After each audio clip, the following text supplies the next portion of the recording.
ឃើញណាខ្ញុំនិយាយព្រោះខ្ញុំនឹកឃើញពេទ្យនឹងមុនគេដោយសារអីពេលខ្ញុំកាត់នឹងហើយខ្ញុំនឹងសេវាកម្មពីមិនគឺខ្ញុំគិតថាកូនខ្ញុំពេលដែលខ្ញុំយកមកដល់គឺលោកគ្រូពេទ្យនឹងព្យាយាមសង្គ្រោះកូនខ្ញុំឯង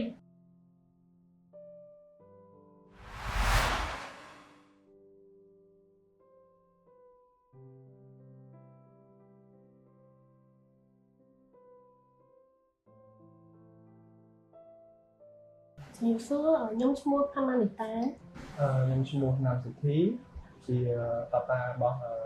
អូនឈ្មោះសុធីបញ្ញបុត្រប្រហោះមុន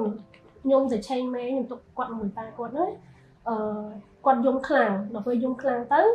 ប៉ាគាត់ចាប់អោបគាត់ឲ្យរួនទៅដល់ពេលស្ងាត់ងាត់ដល់ពេលស្ងាត់ងាត់ទៅក៏ឃើញស្មានតែអូនគេក៏យកអូនមើលទៅភ្នែកគាត់ស្លើឡើងលើហើយគាត់ប្រកាច់យកមក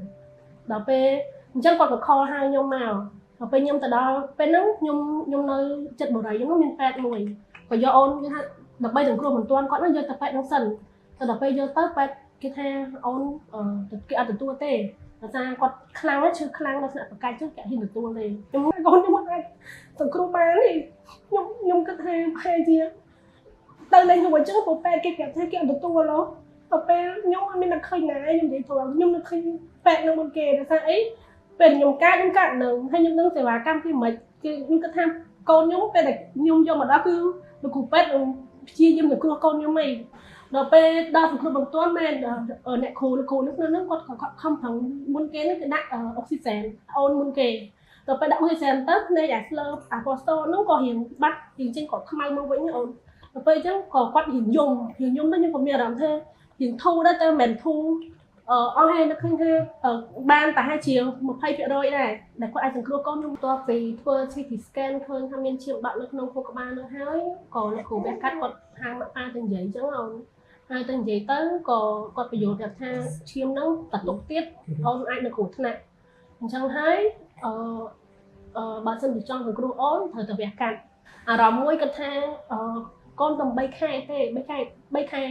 ហើយឲ្យកូនត្រូវបញ្ជុលហងត្រូវវះកាត់ខួរក្បាលអីលើវាអាចថាកម្រិតធ្ងន់ណាអន្តកូនមែនតើអារម្មណ៍អត់ចង់ឲ្យគាត់ខ្វះជុំនេះយើងជាម្ដាយត្រូវឲ្យកូនបន្តិចឈឺក៏យើងអត់ដែរជុំរមោទៅឲ្យគាត់វះកាត់ខួរក្បាលអញ្ចឹងហើយខ្ញុំក៏ស្ដាប់តាមលោកគ្រូខ្ញុំក៏សម្រាប់ចិត្តឲ្យគាត់វះកាត់ភ្លាមដើម្បីជួយសង្គ្រោះអូនក្នុងដំណាក់កាលហ្នឹងធ្វើមិនអីតកូនខ្ញុំអត់គិតអីច្រើនទេឲ្យតកូនខ្ញុំអាចមានដង្ហើមមានអីឡើងវិញអញ្ចឹងអូនក្នុងម៉ោង8កន្លះគាត់ឲ្យខ្ញុំចូលទៅបន្ទប់ ICU ខ្ញុំឃើញថាកូនខ្ញុំវះកាត់ហើយហ្នឹងក៏គាត់ពងគេងដែរតែគាត់ថាពេលហ្នឹងលោកគ្រូប្រាប់ថាគាត់ជីបចរគាត់ដើរវិញធម្មតាតែគាត់ថាពេលដែលយើងឃើញកូនក្នុងស្ថានភាពបែបហ្នឹងគឺអាណាធម៌មែនតើខ្ញុំនិយាយឲ្យខ្ញុំឲ្យតែខ្ញុំឃើញកូនខ្ញុំគឺខ្ញុំមានអារម្មណ៍ថាខ្ញុំអត់ដិតមែនតើបន្ទាប់ពីធ្វើការវះកាត់ហើយបានដូចជារយៈពេល1អាទិត្យហ្នឹងគឺឃើញថាគាត់ត្រឡប់មកប្រកបដីវិញច្រើនហើយពួកខ្ញុំនៅតែតាមដាននៅការវិវត្តដោយសារនេះវាប៉ះពាល់ជាមួយនឹងប្រព័ន្ធប្រសាទគាត់ហើយទាំងខួរក្បាលគាត់អញ្ចឹងវាជាចំណុចមួយដែលថាវាខ្ញុំសូមនិយាយជាភាសាអង់គ្លេសតិចវាយ៉ាង sensitive អញ្ចឹងចាំបាច់ពួកខ្ញុំត្រូវតាមដានគាត់ខ្លាំងណាស់ហើយតាមរយៈការតាមដានមកប្រហែលជា2ដង3ដងបន្ទាប់ពីវះកាត់មកនេះឃើញថាការវិវត្តរបស់គាត់វិញល្អច្រើនហើយអរគុណខ្លាំងមែនតើចំពោះលោកគ្រូអ្នកគ្រូទាំងអស់និយាយទៅទាំងអស់គ្រប់ផ្នែកទាំងអស់តែជាពិសេសគឺលោកគ្រូវះកាត់អូនផ្ទាល់ហ្មងគឺពេលដែលអូនចូលវះកាត់ហ្នឹងជីវិតអូនគឺផ្ញើលើគាត់ហើយជីវិតកូនខ្ញុំគឺផ្ញើលើគាត់ហើយអញ្ចឹងគាត់ជាមនុស្សដែលខ្ញុំដែលធ្វើឲ្យខ្ញុំទុកចិត្តណាហើយគាត់ខំប្រឹងបញ្យល់ខំប្រឹងអីថាអូននឹងអាចត្រឡប់មកវិញអញ្ចឹងណាខ្ញុំនិយាយឲ្យទីគឺខ្ញុំនៅឃើញថាគាត់ដូចអ្នកមានកូនខ្ញុំអញ្ចឹងអរគុណលោកគ្រូពេទ្យនិងទីពេទ្យគុណដែរបាទគាត់បានថាគាត់